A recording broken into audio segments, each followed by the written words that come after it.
For today's video mga idol, bago muna tayo bumiyahe at gagawa muna tayo ng project, harang ng pinto, gawa nga ng maliit kong batang makulit. Mamaya, pag busy ang kanyang mami, biglang lumusot at mag-drive sa aking kambal. Hindi maapakan ng bata kung meron dito, mga katalong pa rin.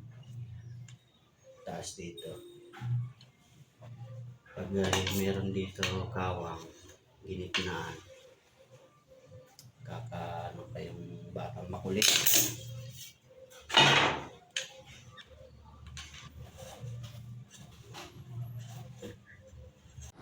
At hindi nga natin muna tinapos mga idol at kailangan na nating bumiyahe dahil nga at anong oras na at kailangan bumiyahe dahil panggatas nila kambal. At pagkalabas nga lang mga idol, diretso na pwesto at mag-abang ng biyahe, booking, napapasok mga idol. Yan, pwesto na tayo. Kuha tayo ng biyahe. Yan, nung pick up natin, dito lang ha. Damit lang.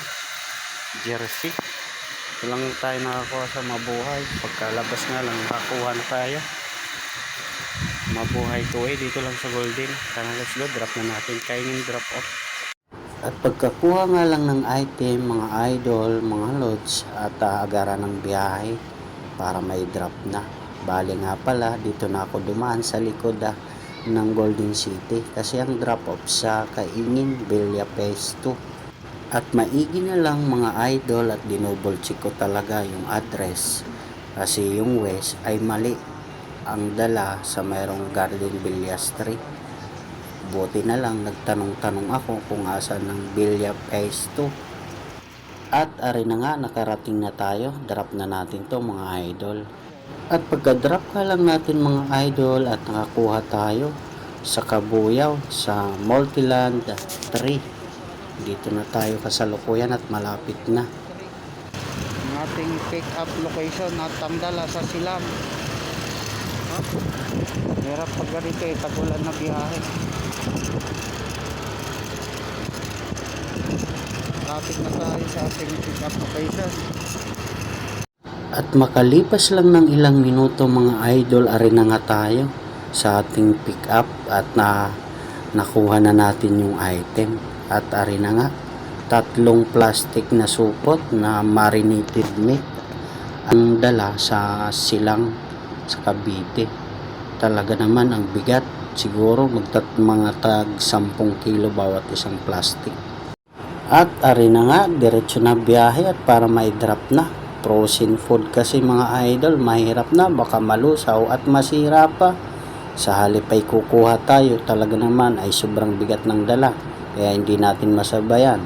Single ride tayo ngayon mga idol, papuntang Silang. Ito yung sinasabing GPL route sa Kabuyaw. At ari na nga tayo mga idol sa Binyan, road to Carmona tayo. Ang akala ko sa Tibig tayo ang daan, dito lang pala tayo sa Carmona. Kasi ang drop off location ng aking tingnan, yung west, ang drop off unahan lang ng GMA sa mayroong Cavite sa Silang. At habang ako'y nagbibiyahe mga idol at pansin ko yung kalangitan at hindi talaga maganda mga idol, may posibleng umulan. Talagang makulimlim.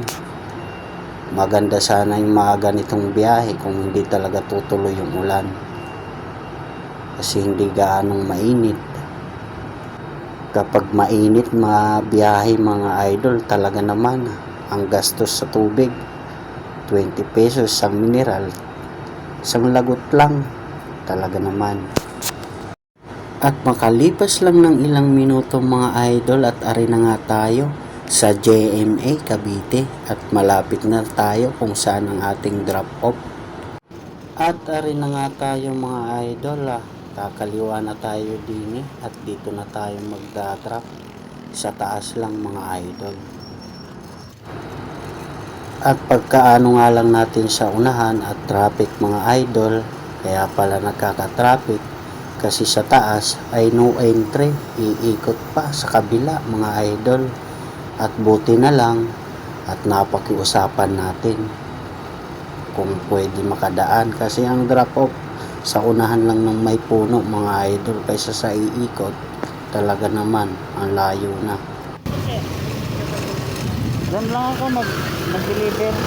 Magdi-deliver lang dyan. Tunan lang. Salamat sir. At maigi na lang talaga at pinayagan tayo at ari na nga tayo mga idol at malapit na tayo sa ating drop off.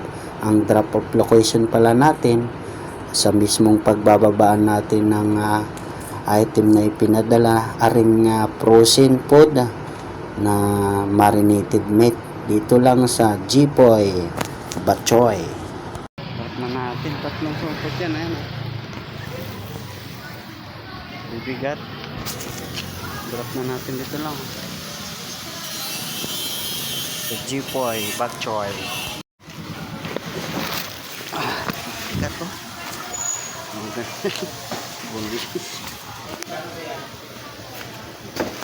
Bigat. Ayan, dahil ngay nanuhan tayo ng gulong, sobrang lambot, papalit tayo. Second hand lang, wala pang budget. Unang biyahe natin napunta lang din delikado na mga idol, palitan na talaga. At ayan mga idol, pagka-drop nga lang natin at kailangan talaga ipagawa, palitan ng gulong kahit pansamantala at makauwi lang. Talagang delikado na at sa harap pa naman. Delikado pag pumutok, talagang simplang talaga. At maigi na lang mga loads mga idol at merong malapit na vulcanizing shop at agaran ng pinaayos ko at pinapalitan. Nadali patuloy ang panggatas ng aking kambal pero okay lang. Ang bahalaga ay mapalitan at safe sa kalsada sa disgrasya. Skandahan lang muna. Ang biyahe natin napunta lang, di bali na basta safe.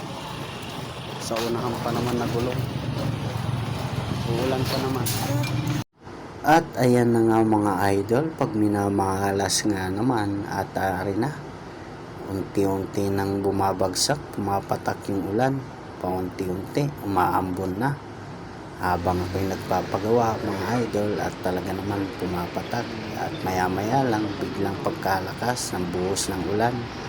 Talaga naman, tenga na naman tayo ng mga ilang oras nito. Ay siya mga idol, hanggang dito na lang muna at paalam.